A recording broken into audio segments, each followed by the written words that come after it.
Hey there folks, this is Richard. Before we get to Jeffrey and I talking about The Dark Power from 1985, I just wanted to remind you of the fact that episode 200 is on its way. If you want to contribute to episode 200, you want to call in and tell us your favorite episode, you want to give us a top 10 list of movies you want us to talk about. If you just want to hear about a single movie, you can do that too.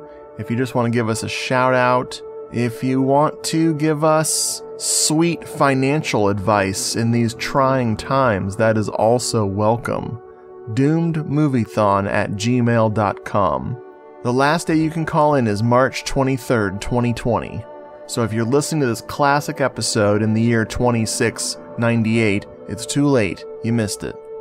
doomedmoviethon@gmail.com.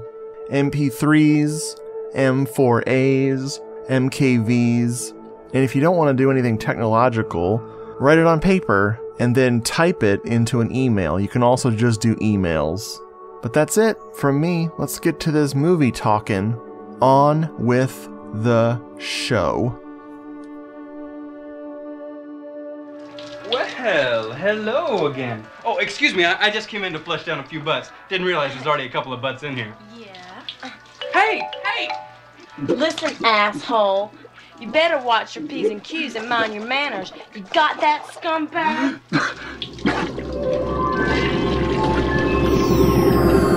Everything is ready, my darling. Do not be afraid. And we'll be together again.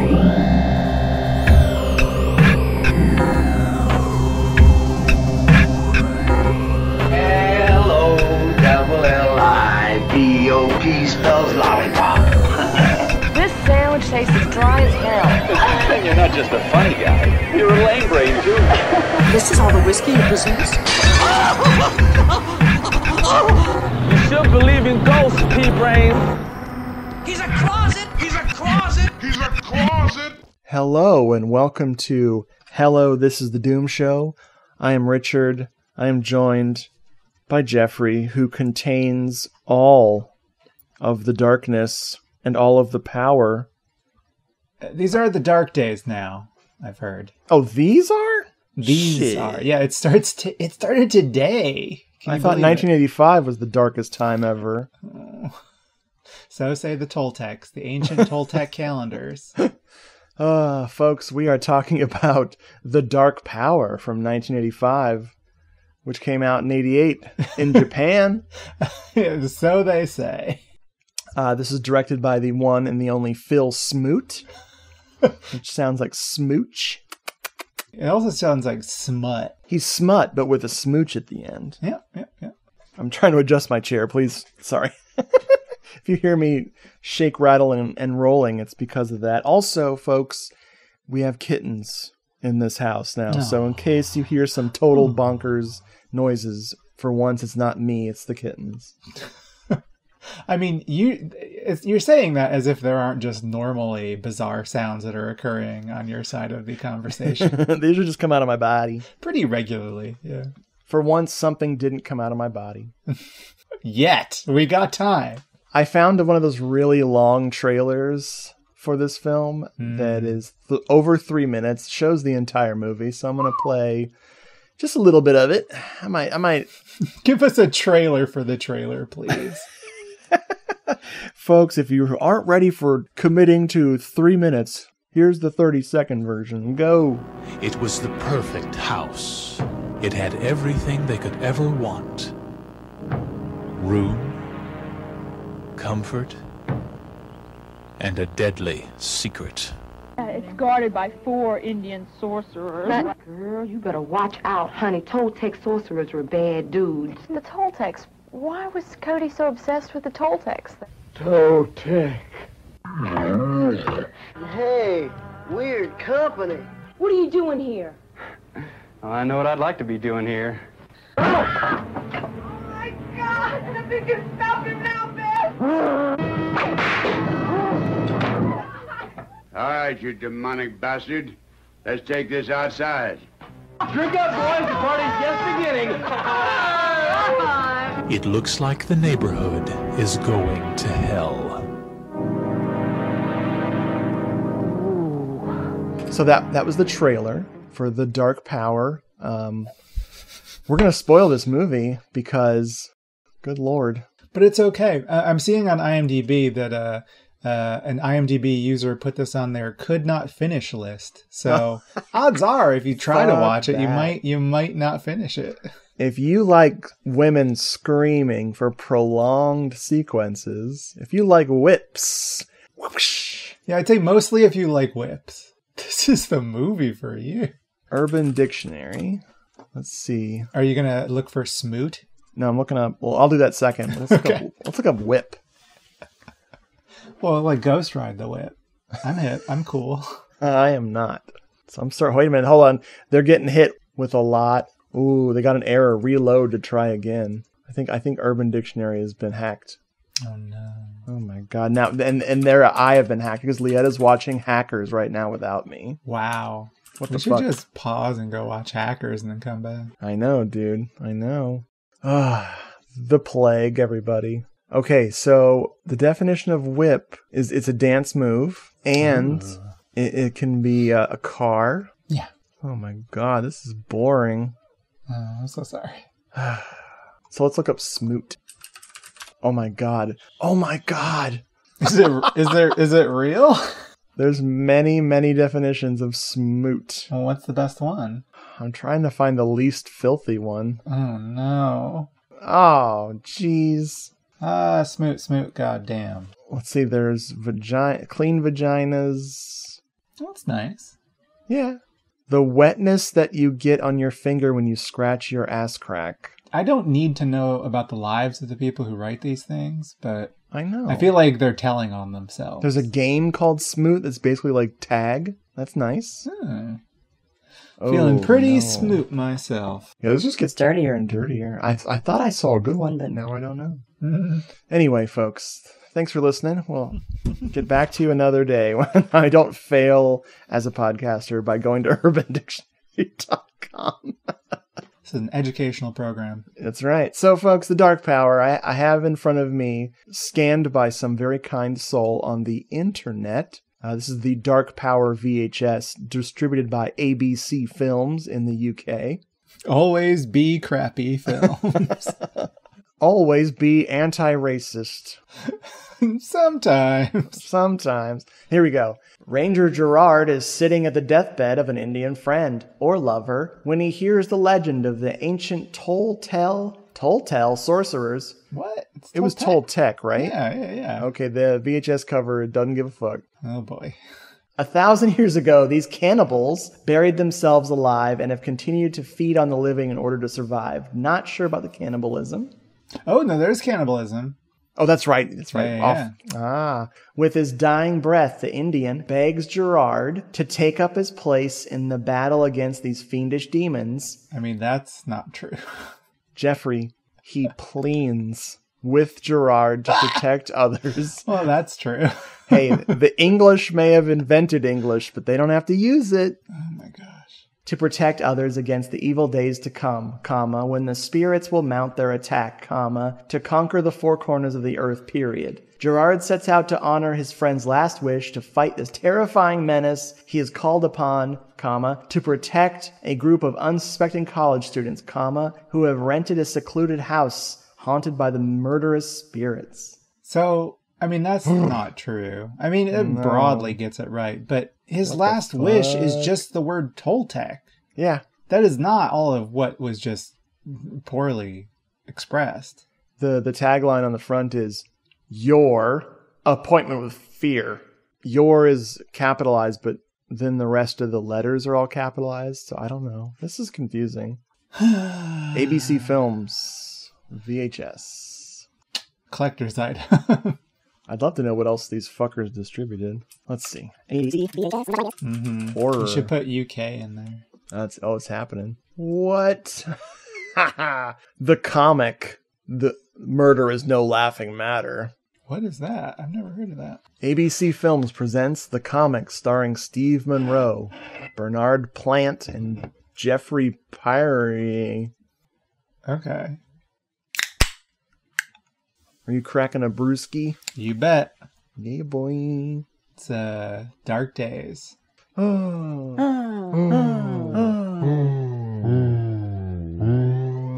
This movie starts with a bang, right? Like a literal bang. Sorry, I'm just getting lost in these VHS covers. I shouldn't do this. Sorry. I mean, if there's anything interesting there, go for it. Yes, we get opening titles, which talks about what's going on. Before the white man, we've got Toltecs. Yes. Toltecs are evil sorcerers who bury themselves in the ground alive. They practice this demonic ritual in high ground called power spots. My favorite part of this opening crawl is when it reads, quote, "They fed on the living to sustain their evil," with 4 exclamation points. Oh, so they did cannibalize. Yeah. Oh, yeah. Okay. And we see them cannibalize a little bit. A little bit. We also see them like drink beer. Or is it soda? I don't know. It was wine. Oh, it was wine. That's right. That's the infamous kitchen trashing scene. But can we trust that was wine? Are we sure that it wasn't like somebody like relieved themselves in the bottle? I feel like 50-50 chance. There's some characters in this movie that relieved themselves in bottles. Yes. This movie takes place somewhere in the southeastern United States, which is a bit of a plot point. I think it's because that's where they had to film. Do we have a filming location here? Yes. They filmed this in Bellows Creek, North Carolina, USA. Yeah. So here's something about the dark power, particularly in the first, I'd say, hour. The horror stuff doesn't really start until about an hour in. Exactly. I'm being, I guess maybe like 45 minutes, 50 minutes in, but it's pretty close. Before then, it is made of almost wall-to-wall exposition. Yes. And it's, considering much of it is delivered by like one of 2 characters, and one of them is our hero, Lash LaRue. Despite the fact that Lash LaRue was born in Louisiana, apparently. Well, actually, maybe that makes sense, because he sounds a bit like a French Elmer Fudd. You know who he reminded me of? The one-armed man from Twin Peaks. Oh. Season 3. I mean, not, he was a character in bit, all the seasons, but he's got the look. Especially the old, when we came back to the return, he looked like him a little bit. So Lash LaRue was a famous, moderately famous Western actor in the 40s and the 50s, I think. Mm-hmm. Well renowned for his whipping abilities. That's why they call him Lash. In his IMDb page, it starts by saying, quote, "He looked so much like superstar Humphrey Bogart that character actress Sarah Patton asked if the two were related. Lash said he didn't think so. After a long pause studying the young actor's face, she asked, 'Did your mother ever meet Humphrey Bogart?'" What the fuck? So apparently Lash LaRue, he could have starred in the French sex murders if only he capitalized. Yeah, Hey man, there was not enough whipping in that movie, so yeah. Fuck, missed opportunity. So yeah, lots of exposition, but at one point in the film, they actually make the point of saying, because the Toltecs were southwestern, basically Mexico is where they were, and they were sort of supplanted by the Aztecs, so it's pretty weird that they could be found so far to the east. And the movie makes a point of saying, like, Gerard says, like, yes, I know it's implausible, but John Cody really believed it, so it must be true. Here we are. Well, they're buried in his fucking yard. So yeah, John Cody's right. He was right. Yeah, we get it. We get this vigil. We get a camera crew. We get Lash LaRue and a couple other. I wrote vigil with the white man, as they're waiting for him to pass away. Not asking him any questions, getting... So they're there to, like, film a story about his living will. Yes. They have a copy of the will in front of them. But yeah, but it's, like, empty, and they're going to, like, write it down, but... So he doesn't get to say anything. He just gives his last breath, the word Toltec, and then he drops his skull with an eagle on it. And folks at home, this is the first of many scenes in this movie that's not featured in any of the Stephen King books. I just want to get that out of the way. This is a very loose adaptation of the Dark Tower series. Oh, I don't know. I read the first 4 of those. I don't know. Did you see what I did there? It's pretty funny. No, I don't. I actually don't understand. Because this is the Dark Power. Oh, the Dark And I was Power. pretending this was the Dark Tower. See, Jeffrey, too funny for words. You're too clever. All of them. So he croaks, he says Toltec, and then we get stuck. The movie gets stuck on this sign for Sammy and Earl, the Fix-It brothers. Yeah, for Toe Jam and Earl, the Fix-It brothers. While this lady's yelling at her kid in the house for a long I time. love their slogan. If we can't fix it, throw it away. How about no? I don't trust you fucking slobs, because do we ever meet Sammy? We don't. We meet Earl. We don't meet Sammy is like, he is laid up. He's got like, I think he's like dying of an illness. Okay, we meet a different Fix-It guy. We meet a surly construction worker later that's not Sammy. Is Earl is taking care even, oh my God, I can't, so there are lots of plot threads that just sort of disappear at various points. One of them is that Earl is taking care of Sammy's son. Yeah. Yep. Who is his nephew named Cletus. Oh, Cletus is young me. Cletus is the hero of the film, I guess, technically. Yeah. I just took one look at him and wrote in my notes, oh, look, I'm in this movie. It's like a little kid I want to beat to death. It must be my childhood self. But we don't meet Cletus for a while. First we meet this random kid whose mother is yelling at him. Oh my God, that was a different kid? I don't think it's Cletus. Oh my fucking God. I mean, I guess it could be, but I'm not sure. No, I think you're right. I hate children. Yeah, I'm child face blind, so I actually don't know for sure. They all look like me, so I hate their guts. Look like you today? Yeah. Oh, I'm so youthful. You're so youthful. No, I only recognize this boy because he's just like pathetic and crying. Yeah. Because he's a little weirdo. He has no friends, I guess. So he hops off down a wooded path, shooting plunger arrows. Yeah, arrows with the little rubber tips on them. But he's shooting them at the air. He's not even shooting them at anything. What a cool which is kid. Sad. And all throughout the scene, as he's doing this, he's being pursued by what looks like the Evil Dead Deadite camera. Yes. But turns out to be a pack of dogs. Not a very threatening club of dogs. No. They all look like pretty cuddly. And happy, yeah. Yeah, but they do chase him, I guess, because they're just like, well, I mean, we wouldn't normally do this, but pretty easy prey here. We just hate this kid, want to taste his meat on his bones. He's saved by our boy, Ranger Gerard, a.k.a. Lash LaRue. Gerard saves them by rubbing some peanut butter on the tip of his whip. And the dogs find this very distracting and scrumptious. The tip of his whip, indeed. So that's that scene. That doesn't really come back at all. There's lots of points in this movie where the movie comes to a complete stop, and this is one of those. The whipping scene, just go get a beer, dude. Well, okay, so here's my problem with this scene. I'm not going to say I love this scene. Right, I would say the problem with this scene is that, one, the dogs never factor back into it. These are not evil dogs. These are just like weird stray dogs, I guess. The boy, if he's not Cletus, also does not figure in. And even if he was Cletus, it wouldn't matter because Cletus is totally extraneous to the movie. 3, it doesn't really serve as an introduction to Ranger Gerard because we just met him in the previous scene. Yep. He's at John Cody's bedside. Mm-hmm. I guess what this scene really functions as is an introduction to the whip. Which is actually, now that I think about it, pretty badass. So I fully endorse this scene. Fair enough. God buying a technicality. God bless America and God bless whips. God bless the southeastern United States.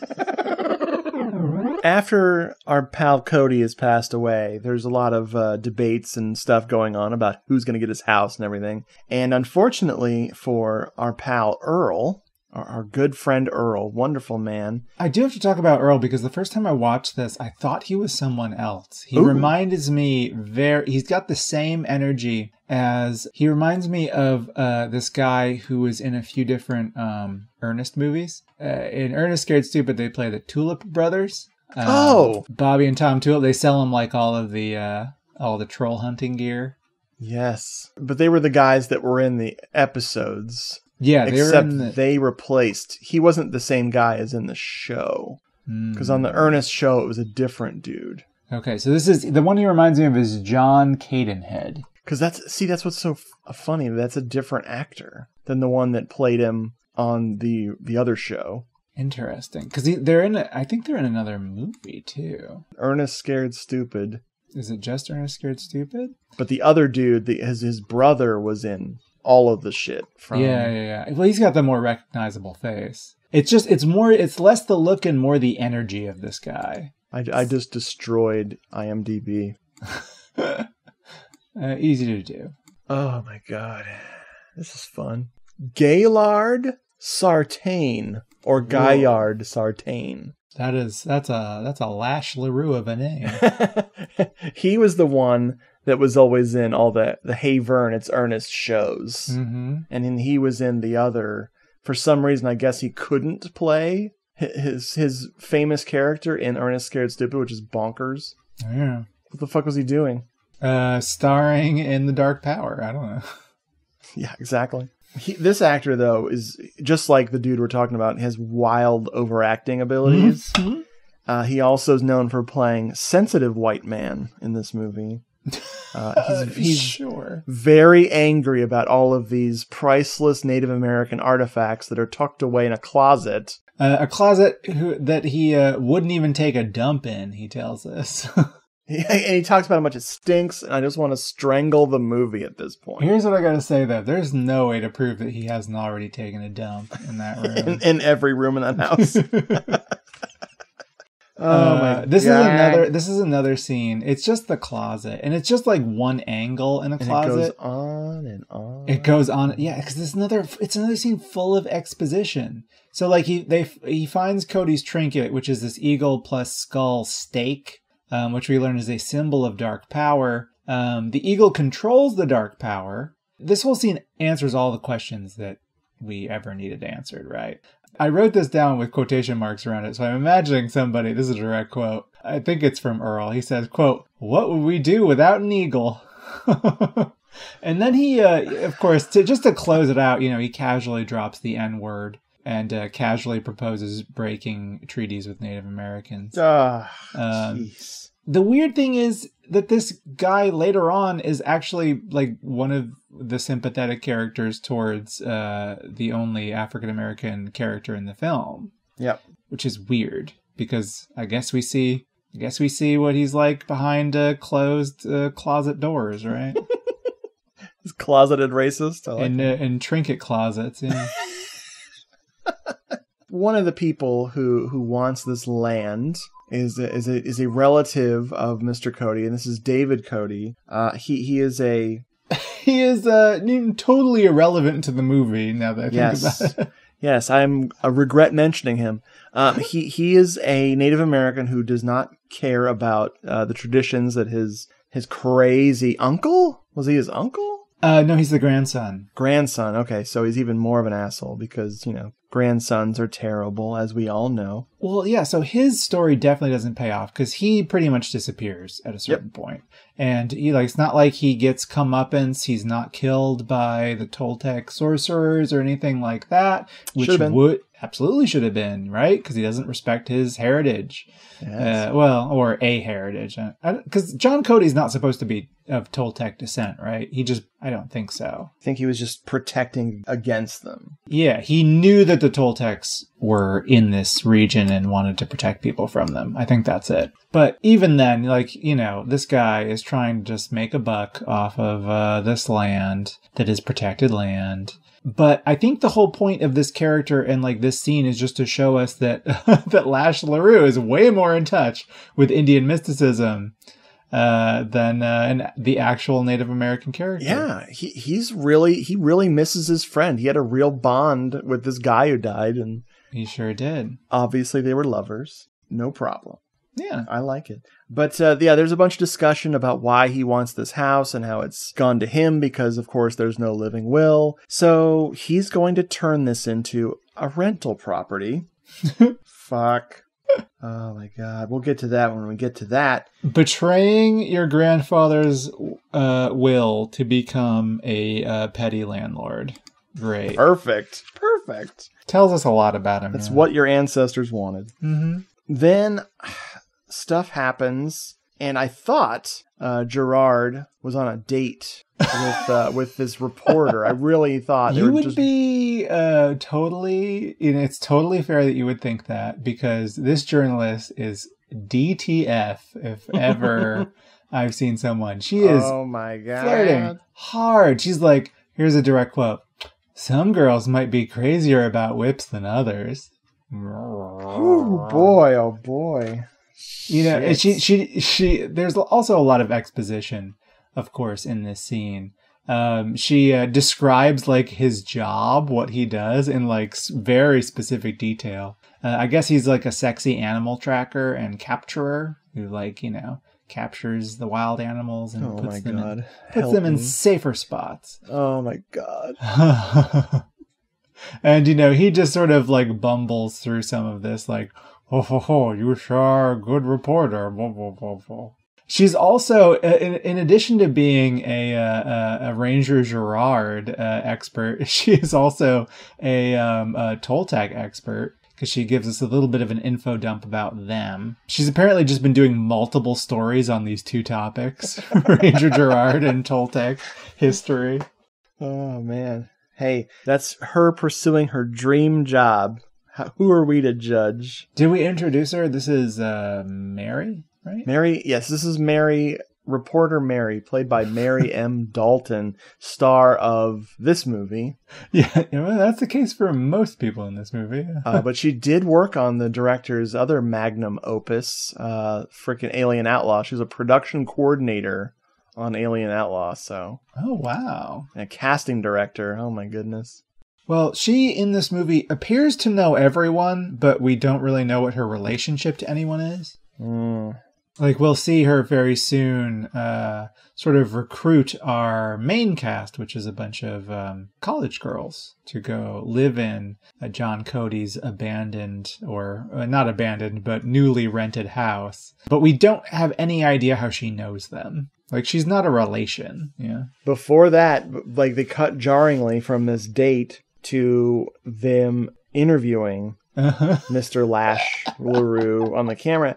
And in order to get the cameraman's attention, he nearly whips him in the face. Everybody is giving this camera operator so much shit. Dude, like, he nearly, like, funny. whips his nose off. But she, like, keeps harassing him about, like, are you filming it correctly? Oh, my Lord. Why did we have green tape last week? And he's just like, I know how to do my job. Just leave me alone.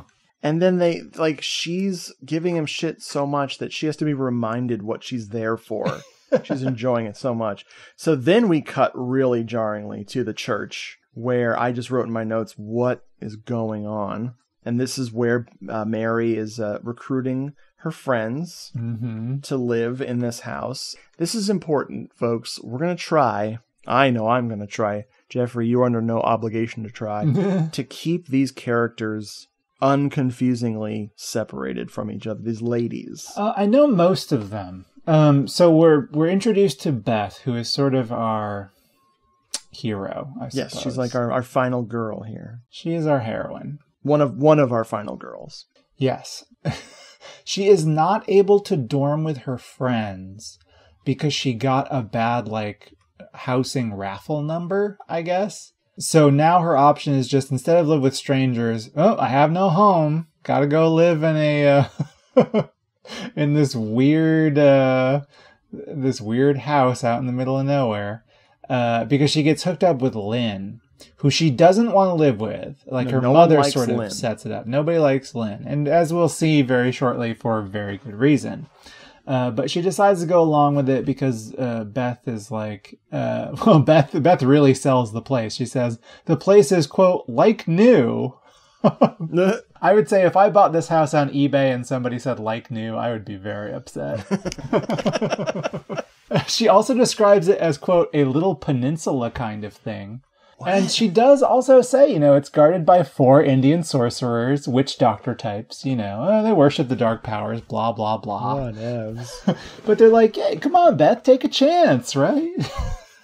Turns out this chance kind of bit her in the butt.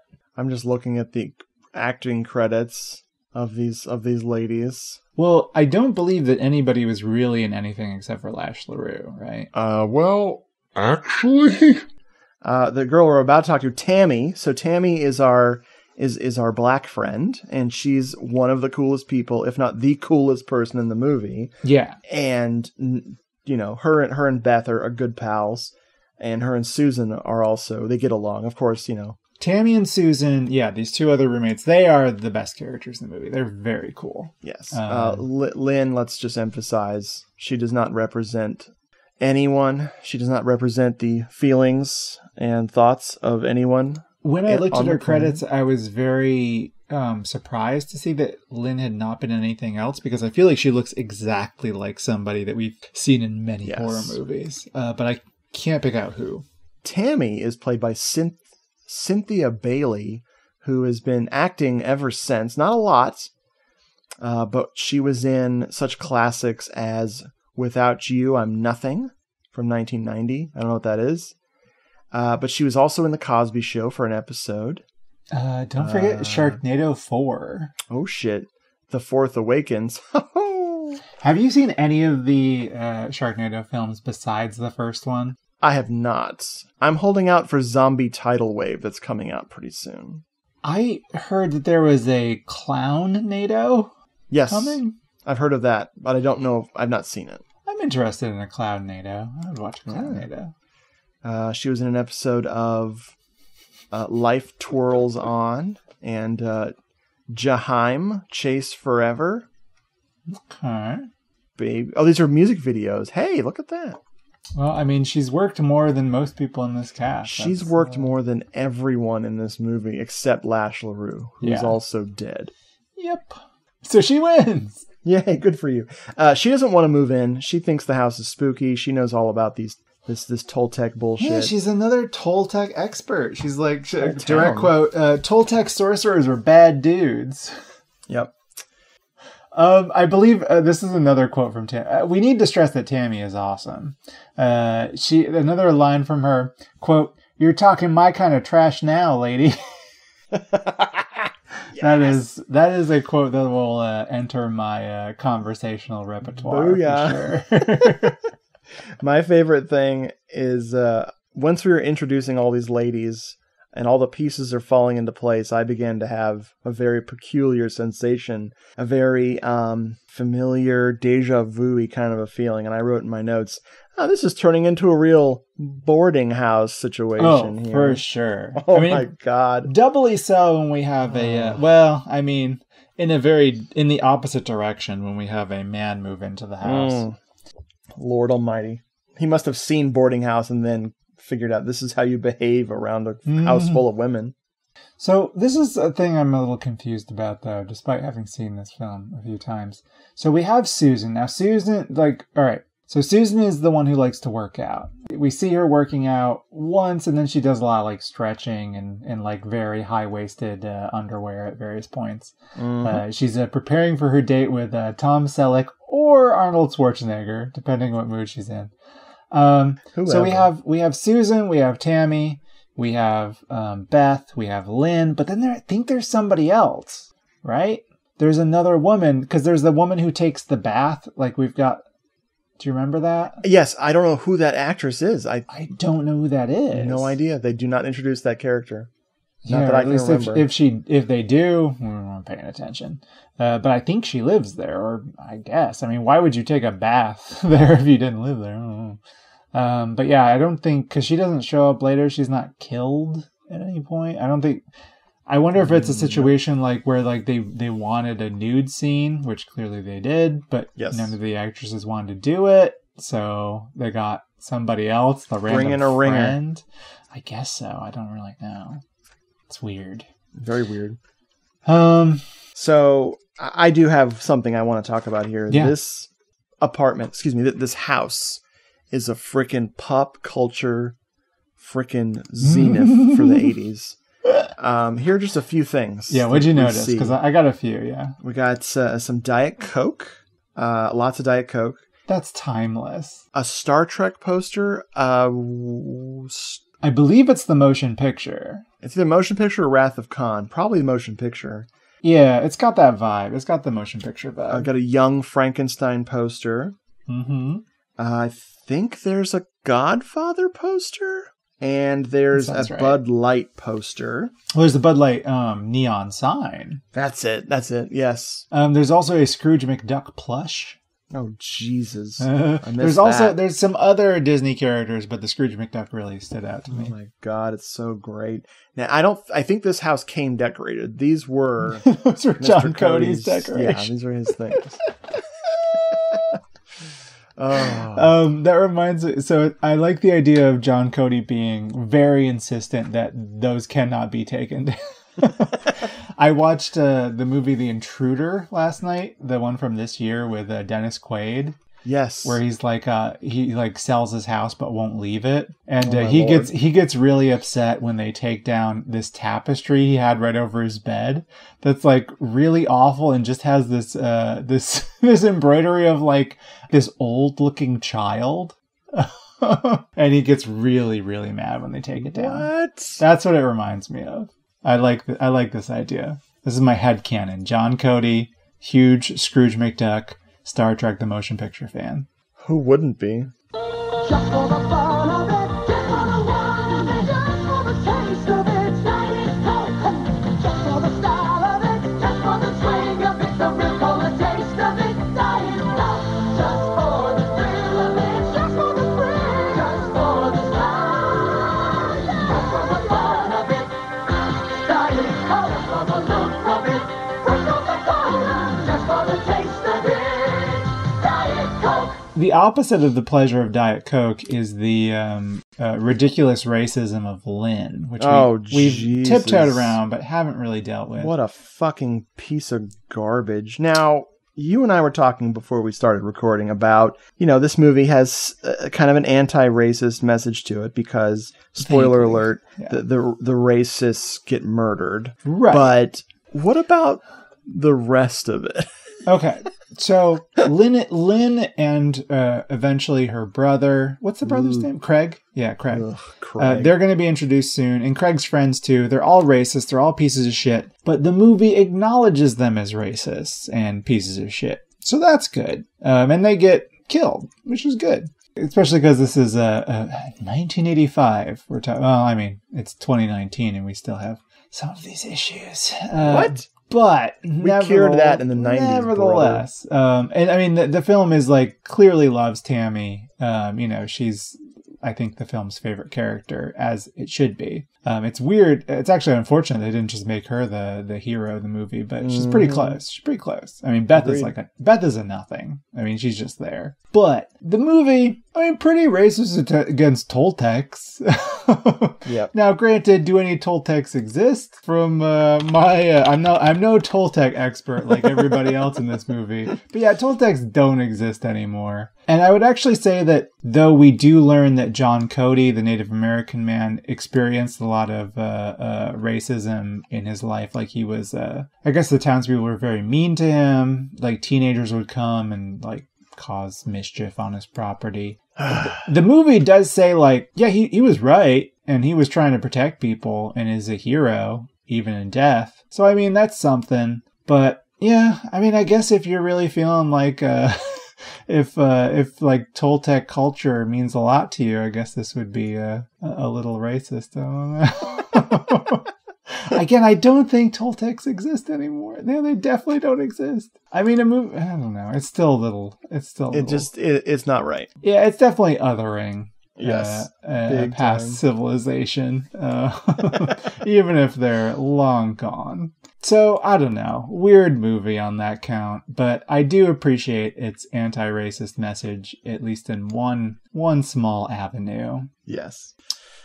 So let's go to the library, shall we? Let's go right to special collections, and we'll Well, Look at some bound volumes of Toltec info. It's actually the courthouse Land library, grants? Is I that? Oh believe. god, it's even more boring than the library. Yeah, it's not even like a cool Let's library. go to the public department. They don't even have any magazines there. I'm just kidding. I hate libraries. Fuck. Stupid. You're quitting your job tomorrow. That's right. Bye, everybody. Nice working with you. Goodbye. I think they'd have a party. Anyway. So Beth and Gerard go to the courthouse library. Well, actually, okay. So Gerard Gerard. There's so much goofy shit that matters not at all. So Gerard has some courtroom adventures. Because he, in his duties as a ranger, had to stop like these hicks from shooting noisy fish in a lake. What? And so he meets up with Mary. I'm sorry, Mary. The reporter Mary outside of the courthouse. But then they decide like, oh, we're gonna go into the courthouse and go down into the library and research Toltec stuff. So they meet somebody. This guy, do we know his name? I never got. He's so freaking boring, and he does not figure into the plot at all. Well, it seems like he's going to. I mean, the only thing the most significant thing we know about him is that he is another Toltec expert, number one. And two, he is a math and a history major. Yes, that confused Leetta as well. At one point, Mary is like, I'm going to hook you up with Beth, but nothing really becomes of that. Oh my god, I think I found him. It was Tony Elwood who plays Courthouse Student. Oh, Tony Elwood does something else on this movie, I think. Oh, does he not? Lord. Yeah, he was a makeup supervisor on the film. This looks like him. Maybe. I don't know. Maybe all white people look the same. I don't fucking know. No, he was makeup supervisor. Oh, okay. Yeah, that's him. That's probably I'm dying inside. Yeah, it's Courthouse Student. That's definitely him. Okay, so yeah, we learn a couple other things in this scene. This was actually kind of hilarious.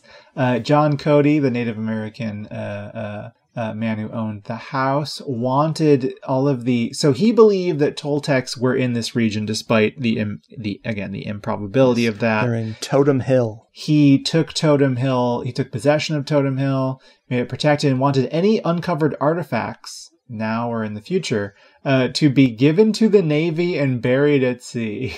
Why? What? That's great. And my favorite thing is that so much of this exposition has been given to Lash LaRue to give to us, which again is just French Elmer Fudd. Dude, they're setting up the sequel where the Toltecs attack a freaking Navy ship trying to dispose of the things at sea. That's the sequel. So it's the Toltec galleon? Yes. I love it. Very nice. Armando de Osorio was going to help out. So back at the casa, we have Susan doing some sexy stretches in the kitchen while microwaving some chow and meeting Shade's turtleneck himself, Craig. A.k.a. Lynn's brother, who, to get back at the other girls for so insensitively inviting an African-American woman to live with them, has invited her terrible lech of a brother to live with them. Oh my God. Another roommate. So, this is not a boarding house scenario because in boarding house, the one man living in the house was beloved by all. Inexplicably, but beloved by all. Everybody hates Craig, as they should, because he's a piece of shit. You know what's funny about Craig? He's played by Mark Matney, who was a voice actor for anime all through the frickin' 80s and 90s. Oh my god. Urusei Yatsura, Crusher Joe, Lupin the Third, Bubblegum Crisis. Bubblegum Crisis is a cool Oh my goddess. You're Under Arrest. Title. Kite. What the fuck? Wow, I want to see Bubblegum Crisis. That sounds cool. Classic sci-fi anime right there. I think it has the one where a dude coughs up a spoon. I might be missing. Might be misremembering that, but it was funny. Nice. Good times. Speaking of more pop culture things, there's also a Blues Brothers poster in these scenes, and a very tasteful Elvira, Mistress of the Dark poster as well. Really? Oh, yeah, man. Wow. I didn't see that at all. Oh, wow. And your brain got erased by bath time. They're like, one day this will probably be featured on Elvira's show. Yes. They were anticipating, yeah. Dead wrong. So we get the bath sequence where creepy Craig just walks into the girls having their bath time and shower time, respectively. And the girl who we have no idea who it is has her nude scene. Yeah, random girl. And Beth's in the shower, but it's from the back. Yes. So it's not a nude scene. She did not get paid enough, as you said. There were people who weren't willing to do nudity here. Well, I think as is often the case with these, it's like I'm not against a nude scene, but for this movie, come on. I don't know. Luckily for us, Craig gets the shit kicked out of him by good old Susan the jock. Susan calls him a scumbag and gives him a fucking swirly. Dude, okay. She grabs his arm and twists it like, those little holds they do in physical activity things, like self-defense or whatever it's called. I don't know. I've never participated in such things. You've never had to self-defend. Even when people throw popcorn at you, you've... Hey, don't fucking bring that up. How dare you? Twice. That happened twice in one night. So anyway, folks at home, quick story... Oh no, I've unleashed the beast. I was forced to sit through a Weezer cover band who played their entire discography while the crowd went nuts and I went, fuck, this is the worst thing that's ever happened to me. And this girl went over to the popcorn machine. They had a popcorn machine at this venue. I have no idea why. She gets a huge, cup, like one of those, Slurpee-sized cups of frickin' popcorn and is trying to talk to me, and I don't know what she's saying because it's loud. And then she throws the popcorn in my face and then walks away. And I'm like, well, that was weird. I don't know who that was. I don't know what just happened. And then she comes back with another cup and starts filling it up again. And I'm like, okay. So I'm just ignoring her. She walks up to me, says something again, and I just gesture like, what are you doing? And she throws a second cup of popcorn. But this time, the popcorn maker was almost empty, so it was just all oil and kernels at this point. So it was covered in frickin' butter, oil, and popcorn kernels. Still don't know who that girl was. Don't know what happened. She looked a little like Jerry Blank. Oh, no. So she was really sexy. Oh, no. And I still don't know. And the worst part of the evening was sitting through a Weezer cover band. Well, I think much like Craig in this situation, you just had to mind your P's and Q's and your manners. That was the popcorn swirly I got. So anyway, she grabs him by the arm, twists it, and just when you think she's going to throw him out of the room, you see her shoving his fucking face in the toilet. Amazing. As they will joke later on, he is being treated like a sanitary napkin. Also, who's throwing a sanitary napkin in the toilet? You're gonna... Come on. I mean, that place might be new, but if you do that, you're gonna clog up them pipes. Well, he was flushing his cigarette butts. I don't think you're supposed to do that either. I mean, toilet paper only. Do we need to put a sign up? Yes. Put a sign up. I just hate people flushing their disposable... What's the word? Prosthetics? Prosthetics? My leg. I flushed my leg. Oh, no. I don't need it anymore. Not again. I don't know what I'm talking about. Remember when I said that Lash LaRue looked like the dude who played the one-armed man in Twin Peaks? Call back to that? Well, he looks like that, but he sounds more like one of the... oh, God, what's their name? All the brothers. The Renaults. He sounds like a Renault. Yes, he does. Louisiana. French talking.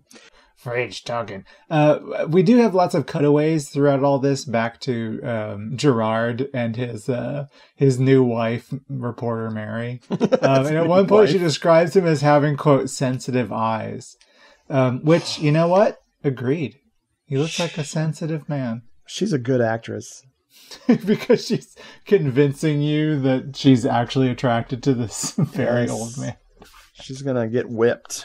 Reporter Mary is like under 30. Yep. And Lash LaRue is what? I mean, he's like 80. He's he's like 60 something. Yes, in 1985, he was, oh my lord, it was 68. Woof, all right. Yeah, not too far off from that 80. It was a May December or a May February, May March, I don't know. he's like New Year's Eve. Father Christmas, motherfucker. Yeah. But she's trying to set up that dude whose name we never get with one of the girls at the house. So she's like, I'm quite the matchmaker. Blah, blah, blah, blah, blah. If by setting up you mean it's mentioned in that scene and they disappear from the movie. Yeah. Why doesn't... Oh, God, this movie. Nothing that's set up happens except for the Toltecs. Well, you would imagine, like, if all these people converged on the property, then there would be a much more opportunity for, like, chaos and bloodshed. But they don't do it. I mean, honestly, in some ways, I'm glad they don't, because I like where it goes from here. We do have one of our characters arriving at the house. It is our boy. Well, I don't know, somebody's boy, Earl. Earl. He's arriving to fix the toilet because guess what? Yep, that toilet's all fucked up. It's clogged up. He shows up with Cletus, his not kid that's not his, and Cletus is like, I want to drive the truck. It's so fucking stupid. Oh, and then of course, as they're going up to the house, Earl rips one big fart joke. Good God. There's another fart joke, but we're not there yet. Oh, boy. Or I'm gonna say it's a fart joke, but there's a bunch of dudes partying. We get Craig and his buddies, and his awful pals. Yeah, they're all terrible. There's two of them. Yep. I don't know their names. I don't care. I don't think we need to say what their names are. There is one thing I will say about them. One of them is throughout the scene, they're just like partying in the living room trying to intimidate all of the girls. And one of them is lying underneath the coffee table, clutching his beer. Yes. And that's my style. Just like, cause he's in, but like this coffee table has like, I think it has like a bottom and a top, and he's like smooched in between. Oh, yep. It's beautiful. Oh man, he is a classy bitch. We call that pulling a Jeffrey. Yep. Not pulling a Jeffrey. They, of course, make some terrible racist jokes, trying to make Tammy feel uncomfortable. And then Earl, weirdly, despite clearly being racist piece of shit earlier, is actually like nice to Tammy and Beth and is like, I'll take care of those boys. Don't you worry. I love it. We then also have totally. Well, okay. I guess it does serve a function. I keep doubting this movie, but it keeps having a reason. Which Earl has this monologue, which turns into a soliloquy. He thinks he's talking to Cletus. It's a real Cletus goes to college moment where he's talking about Cletus's future. I think he says the line at one point, "I'm going to beat your bottom with a weed eater," which is hilarious. That's just fun. That's just fine, but I'll tell you one thing. If I ever catch you acting like one of them scrotum heads down the hall, I'll beat your buns with a weed eater. While he's fixing this toilet, and he fixes it good, right? Because what is he going to do? Fix it bad? Cletus sneaks off and steals the truck and drives away out of the movie, never to be seen again.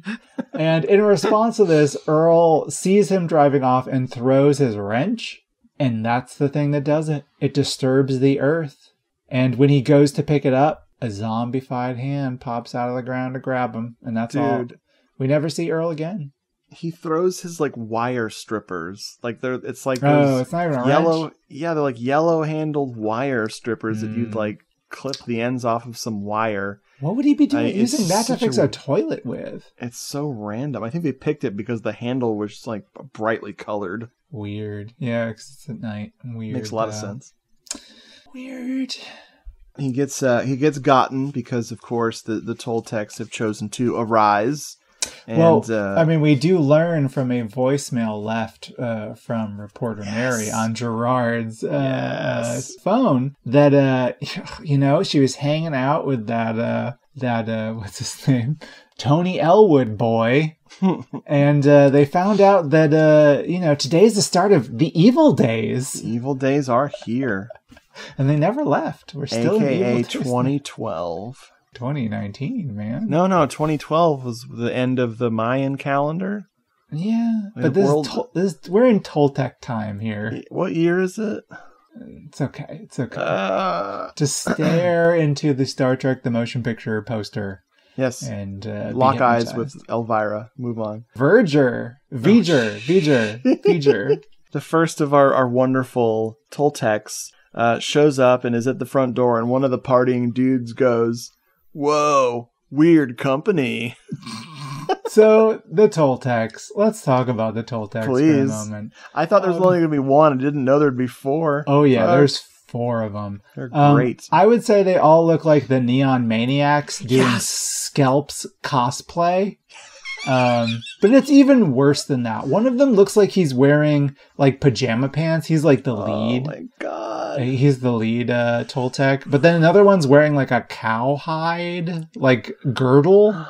They're so weird. But yeah, they have a very Neon Maniacs energy. I wanted to put on Neon Maniacs during their whole thing. Like, not that their stuff isn't fun. I want to make that clear, that the shit that's going to happen from now till the end of the movie is pretty fucking fun, but nothing like Neon Maniacs, man. Yeah. Neon Maniacs is great. Go watch Neon Maniacs and then watch The Dark Power. Oh, speaking of Scalps, I've never seen Scalps. How is that one? Is that any worth watching or? Yeah. Is it as confusing as this one? Yeah. Well, maybe a little bit less. It's a little bit more straightforward. I like it. It's fine. It's got a good desert setting. It's a little bit slower in some regards. But I do enjoy it. It's okay. I mean, it's extremely it's way more racist than this one even, because this one's got the tinge of anti-racism, and that one I see what you're getting does not. Yikes. Yeah, so the Toltecs, all 4 of them, they're kind of like comedic. They're pretty comedic, honestly. Very. Like they are monsters who kill, but they're very goofy. The makeup on them sometimes looks okay. Like at the front door, I feel like it looks okay on that lead Toltec. Other times looks pretty bad. They have, I don't know if it's in all the shots or just some, they have like these sculpted in unmoving eyes, which are not particularly convincing or good to look at. They're beautiful. Yeah, beautiful. They're sensitive eyes. The money they didn't spend on these creatures' design work, they did put into some gore. They did. We get some nice face ripping off, and we'll get some melting later, but one of the partying dudes gets his fucking face ripped off. It's wonderful. The gore is pretty good. Yeah. I guess this is as good a time as any to talk about Dean Jones, who is the special makeup effects artist. Okay, let's talk about Dean Jones. Who has one of the most extensive careers of anybody. I mean, definitely he's the most extensive. Wow. Well, actually, there's 2. There's 2 people who have done quite a bit. So he's still working today. He's been a special makeup artist on things like The Neon Demon. I think he was one of the partiers. Oh, yeah? Really? Yeah. He worked on Ouija, Oz the Great and Powerful, X-Men First Class. Holy shit. Pirates of the Caribbean movie. What the fuck? Wow. The Santa Claus 3. He worked on frickin' He's done a few. Velvet? Yeah. There's a lot of Lynch connections here, actually. Terror Within. Yeah, he did a lot of some of that late Corman stuff in the 80s. Slumber Party Massacre 3. Oh, Boise. But then also a lot of Star Trek. Like he did 6 and Insurrection. And he worked a lot on Deep Space Nine. He did 85 episodes of Deep Space Nine. That's amazing. Yeah, so he had a pretty cool career. But here is where... So he was the makeup department head on Tobe Hooper's Toolbox Murders. Yes. Your favorite. Your favorite movie. Hey, but I remember that episode. But he directed Toolbox Murders 2. Oh, no! Your double favorite movie. Coffin Baby! Folks at home, look up my review. EuroCultAV.com. I know how much you love it. I gave that movie a scathing review. I hated that movie. Holy shit. Dean Jones, I'm sorry. Wow. So, pretty cool career, but we have somebody who has even a better career than that, but we'll talk about him later. Oh my god, yes please. Let's get to the kitchen trashing scene, because this is fucking wonderful. So, speaking of comedy, the one of the Toltecs, I think he's the main Toltec? I'm not sure, he's the one we see first. Yes, he's the main. He's the one who survives. He's their leader.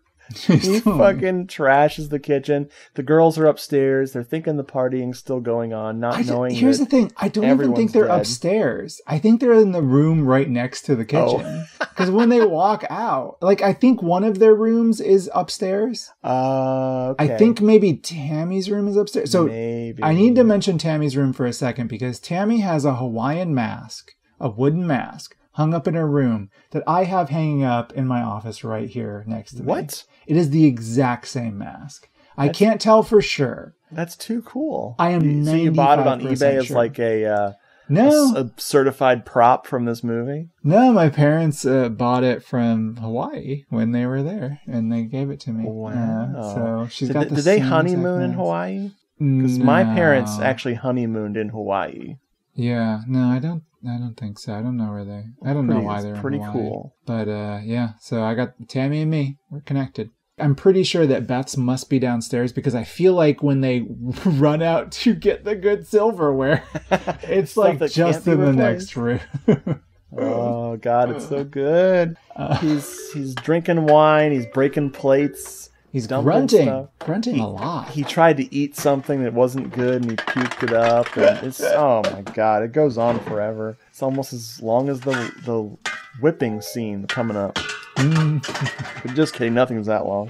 All throughout this time, the Toltecs have been chasing the others. Yes, they kill Lynn and the partying dudes and Craig, and unfortunately they kill Susan, who deserved better. Oh, yeah, I'm really upset about that one. Most of the kills are pretty boring. It's just there's one of the Toltecs who has a bow and arrow, and he's just, archerying people to death. Mm-hmm. But we do have one of them. I think this is the one who escapes with Lynn? Yeah, it is. They try to escape on a boat, Lynn and the surviving friend. Partier. Okay, they try to do that on a boat, but one of the Toltecs just grabs the line that was tying it to shore and just pulls them back in because they're so stupid they didn't take that with them. One of the Toltecs rips this guy's arm off and then rips his face off. Yes. And it's really good. Dude, telling you. And then we do get a moment of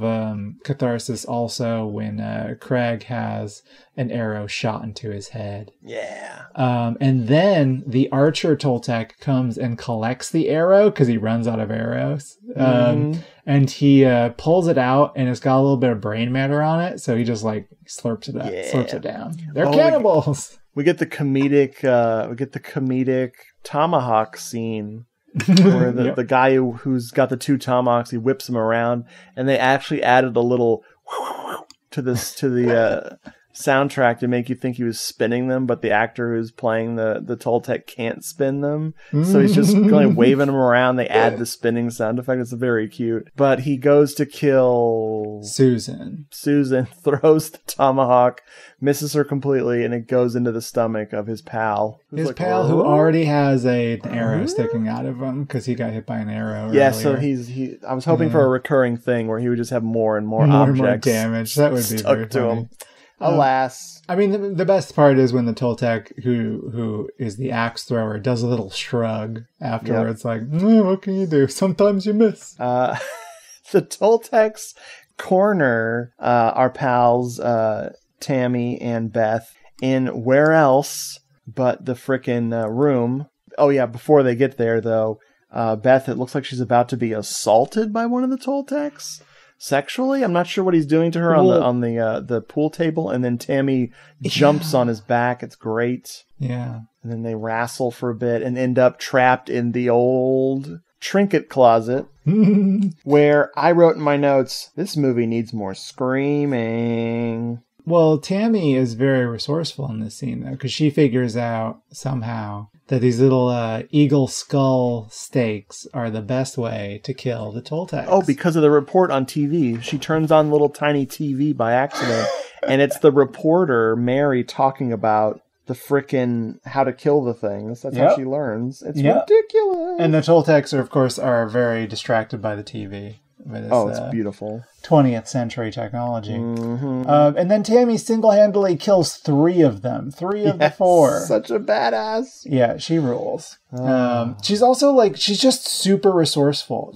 Despite not being technically the final girl, because clearly Beth is the hero, quote unquote, Tammy is the one we want to root for here. She even at one scene, when running away from the Toltecs, when she knows she needs to climb on something, she just brings a milk crate that's randomly in one room to another room so that they can stand on it to climb through a window. She's just prepared. Yes. It's like when you were in middle school and after watching Dawn of the Dead and you were planning what you'd do during a zombie invasion at any given time. Yeah, exactly. Love it. So they do, unfortunately, get cornered at one point. By the main Toltec, who breaks the last of the sacred objects that would kill him, the last dagger. I know. He breaks it so they can't kill him, and that's when the whippiest whip that ever whipped a whip comes a whippin'. Direct quote, "Feel my whip, you son of a bitch." And many other lines just like that. So the Toltec is getting whipped by Gerard, who's come to save the day. And the Toltec grabs his whip because, of course, Mr. Cody had saved a whip in his room of objects. And so they're going to have a whip down, a whip off. Ha ha! Oh, actually, we kind of got this out of order. Oh, good. I'm looking at my notes, I'm figuring it out, because Lash LaRue arrives a little bit earlier, before the 3 Toltecs are dispatched by Tammy. He pops up, but then he gets knocked down and is unconscious for a while. That's right. But the funny thing is, when he comes to, he just shakes it off and goes, "Oh, I must be getting old," which kind of just implies that he took a nap, he got sleepy. He's gonna leave to go get the early bird special at fucking Bob Evans and come back. Yeah, amazing. Amazing. I don't know. He might be more of a Denny's guy. Perkins, yeah. It's before he wakes up that Tammy kills the 3 of them. She has this great line where she says, quote, "Die, you corpse." I missed that. That's great. And when she stabs them with the daggers, they all stumble outside and then vomit blood up and then melt. Ooh, so we got some other. They vomit really nice, green blood. We got some nice effects there too. Yes.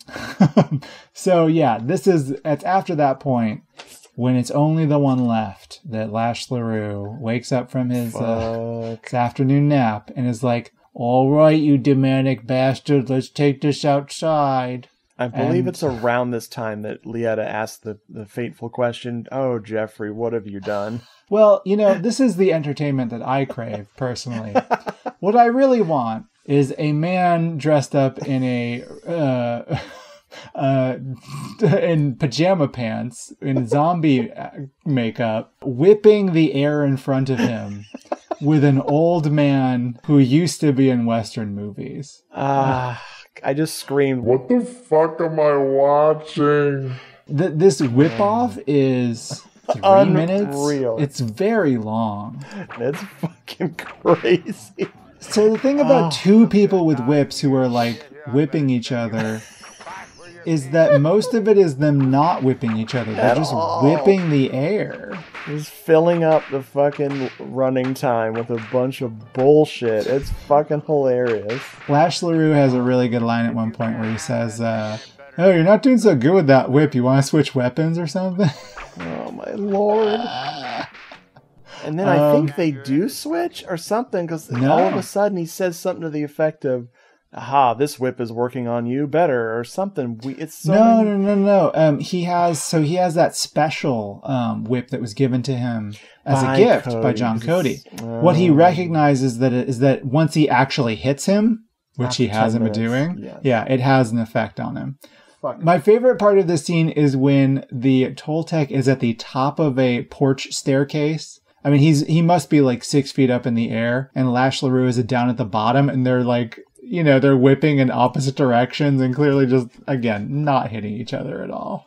And eventually the Toltec just kicks a bunch of trash cans down at him. Oh, my Lord. Ooh, this is some high-octane action. I love it. The last 15 minutes of this movie are three things. The girls screaming and screaming and screaming and screaming and screaming and then screaming some more. Then the whipping and the whipping and the whipping and the whipping and then more whipping. And fucking Lash LaRue's weird ass freaking commentary on the whip fight. So it's pretty great. He's got a few good lines there. He's like, I wonder how you'd look without a nose. And then he whips the guy's nose off. Oh, my Lord. And then he whips the whip out of his hand. Then he whips his hand off. And then, just to seal the deal, he whips that final Toltec's head off. Boom. He pulls it off. Just a decapitation, man. Oof. It's kind of great. And then we get our coda at the end of the movie here. Our John Coda. Hey-o! Is this the funeral? What is it? What happens at the end? I don't remember. No, they're just like, it's the next day and they're just walking away. They're going onto a boat, it looks like. Oh, yeah, because it's a peninsula. But if it's a peninsula, you don't really have to go on a boat. You could just go on the one part that's connected to land. Anyway, it is Lash LaRue just being like, you know what? The evil days have passed. It's over. And he's talking to John Cody and he kind of like walks off by himself. And he's talking to the ghost, the spirit of John Cody, and says, you know what? Only God and you and I will really understand what happened here. And as a viewer of this film, I gotta say, true. You, sir, whose ex-lover passed away recently, yes. He's a widower. Yes, he's absolutely a widower. More power to him. I love it. That's it. That's the movie. Wowzy wower whoa. That was... You picked it. Hey, I did. Jeffrey, how do you like this one? I love this movie. A lot. Just talking about it makes me realize how much I love it even more. I feel like I can sum up this movie by a scene that happens within it. Just a shot, really. It's during the lead Toltec's kitchen rager. Where he's like throwing plates down, drinking all the wine, chewing on cigarette butts, whatever he's doing in there. One moment, I think it's when he first walks in, he walks up to the window and sees on the windowsill a little carved figurine of a Native American man. And he just very sensually rubs his hand down it. And that's it. I feel like that sums up the movie. I first saw this movie not too long ago, maybe... a couple months ago. I watched the Riff Tracks version on Amazon Prime and found it to just be a blast. And then I think I texted you immediately after saying, this is our next movie. You ever heard of it? I don't care if you've heard of it because we're going to watch it. There's a lot of that on this show, folks. Jeffrey's like, have you seen it? I don't care. Let's do it. And I'm like, okay. I mean, it's 100% our vibe. Yes. It's one of those cheapo single location, it kind of reeks of one of two things. Either Phil Smoot did not really have a very complete screenplay, or Phil Smoot did not have money. So the movie feels incomplete in several aspects, but it's got just such heart to it, It really tries. Yeah, it's everything I love. Totally incomprehensible. It has a little bit of, it kind of knows that it's a little goofy. It does play up the comedy a little bit, but never leans into it so far that you can't enjoy the more inexplicable parts of it, if that makes sense. So how did you feel about this one? I liked it. I didn't love it, but I mean, I'll be damned if it's not a freaking fascinating fucking watch. It's sort of like you were saying, Neon Maniacs a little bit. Yeah. I did get the boarding house vibe from when they were introducing the girls, but they'd have to introduce about 16 or 17 more girl characters. More. We need some musical interludes too. Yes, please. It also reminded me a little bit of The Last Slumber Party. Yeah. And a little bit like Offerings. It's these regional horror films, but this one, it was trying to do something original. I'll say that much. It didn't accomplish it, but it tried. It's a real humdinger of a film.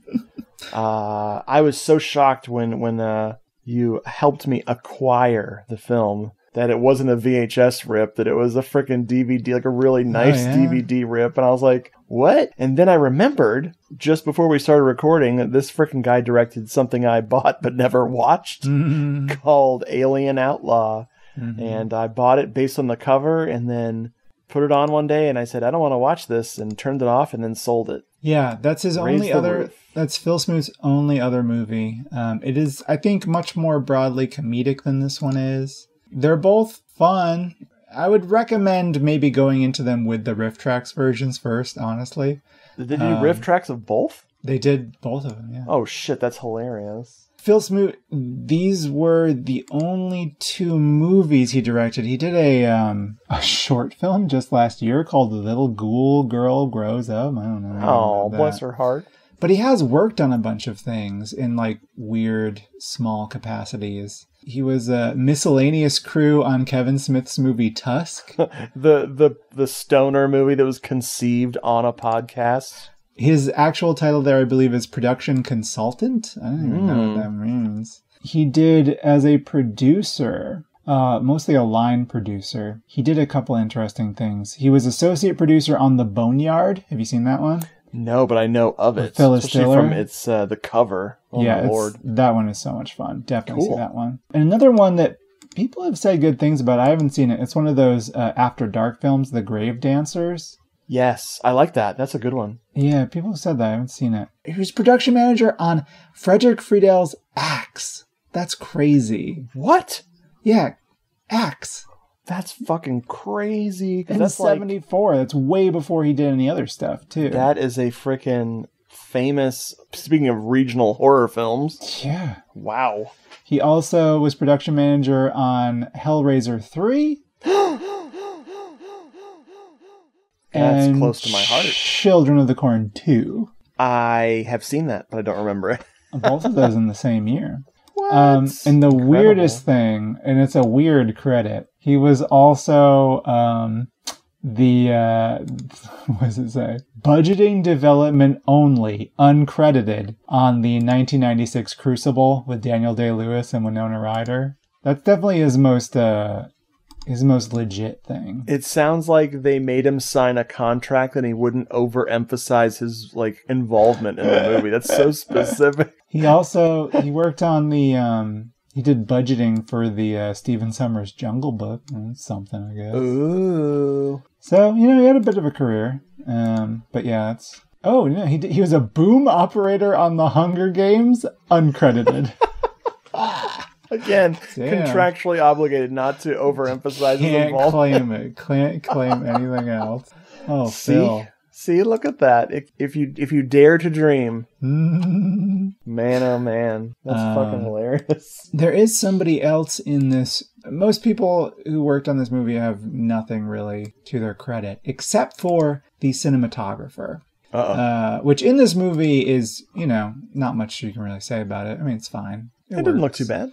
Yeah, I would like to see this restored to see what it really looks like. He, as a cinematographer, doing it all on his own, it doesn't have much. I mean, he basically has The Dark Power and Alien Outlaw, but then he also has that Wilco documentary, I'm Trying to Break Your Heart. This is Paul Hugen? Yeah, Paul Hugen. Or Hewen. Hewen, maybe, yeah. Hewen. What the fuck? But as a DP for the second unit, he has done so much shit and is doing stuff now. He did the last 2 Avengers movies. He did the Godzilla movie from this year. He's doing the Birds of Prey movie right now. Oh my God. Stranger Things. Venom, Baywatch, Expendables 3, Born Legacy. Lives in a mansion. If he doesn't live in a mansion, he's doing it wrong. But he's also done a lot of interesting horror stuff, too. Yes, he has. He did Drag Me to Hell. He did all 3 Screams. He did Cursed. Well, there's a 4th Scream. I'm sorry. Hold on. Don't drag me. First assistant camera on Iced. I know. I was getting there. I'm skipping ahead because this is the exciting stuff here. Well, he also he was camera operator on Mulholland Drive and on Lost Highway. Simon is freaking out right now. He did the first and third Austin Powers. Speaking of David Lynch. He was second camera operator on the second episode of that other David Lynch Mark Frost TV show, On the Air. Whoa.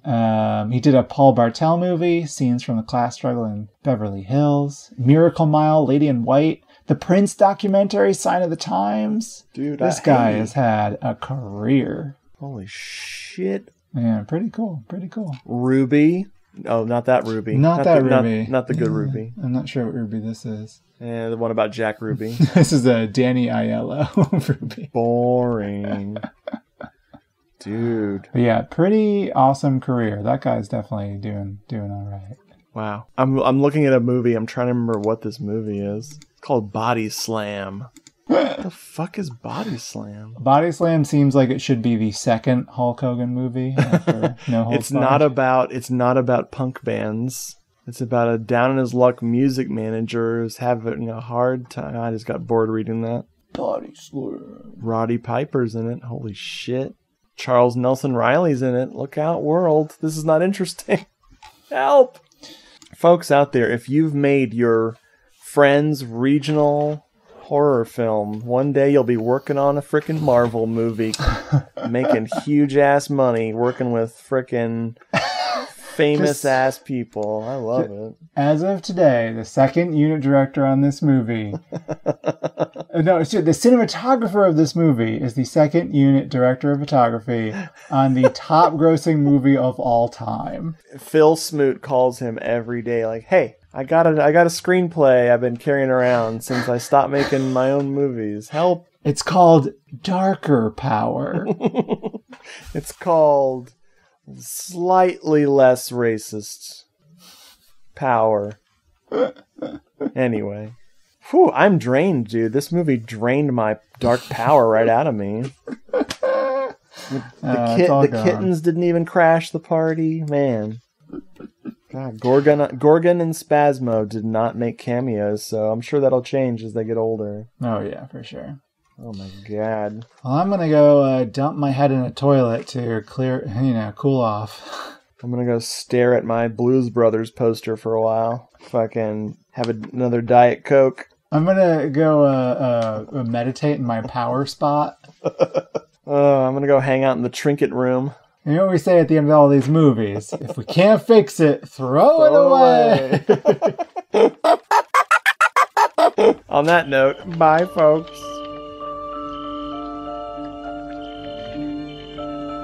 Hello, This is the Doom Show is a proud member of the Legion Podcast Network. Please check out the other shows at legionpodcasts.com. If you want more of Hello, This is the Doom Show, check out doomedmoviethon.com or hellodoomedshow.podomatic.com. You can also follow us on Twitter at doomedmoviethon or email the show doomedmoviethon@gmail.com. We're also in the air. Look up.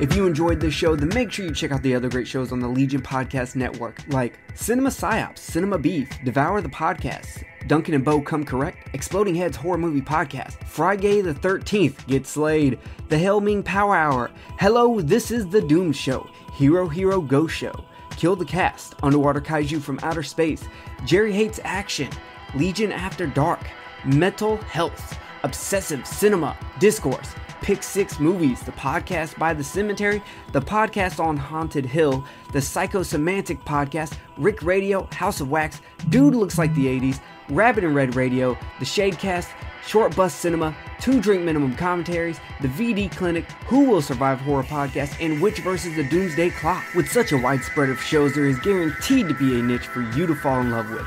Horror, politics, movies, books, sex, music, commentaries, health, video games, kaiju, action, news, comedy, and opinions that would most likely get you killed in some parts of the world. We are proud to bring you some of the best podcasting in the world. Check us out at www.legionpodcast.com, iTunes, Spotify, Stitcher, YouTube, and any other dark corner of the internet where podcasts can be found.